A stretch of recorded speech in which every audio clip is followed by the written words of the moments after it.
Leo nawaletea neno kutoka katika Injili ya Yohana sura ya 1 kuanzia ya 1. Biblia inasema hapo mwanzo palikuwa na neno, naye neno alikuwa kwa Mungu, naye neno alikuwa Mungu. Sina maneno zaidi mengi ya kusema kwa sababu Biblia ni neno.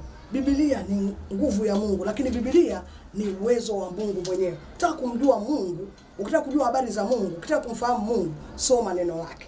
Na anasema neno lake ndimo huo mlimo uzima. Kwa hiyo leo nawasihi sana ndugu zangu, Wakristo wenzangu, wapendwa wenzangu, kulishika neno. Neno linajua kila kitu.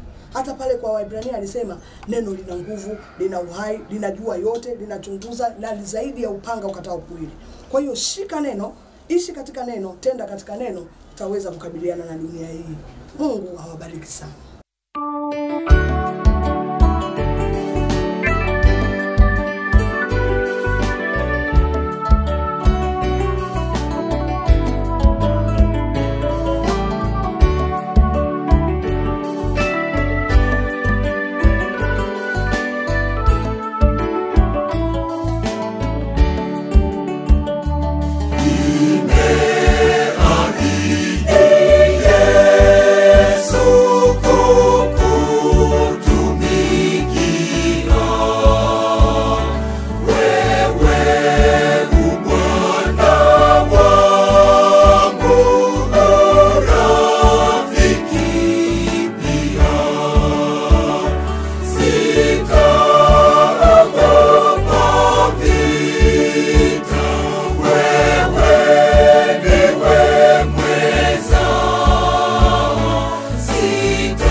maishani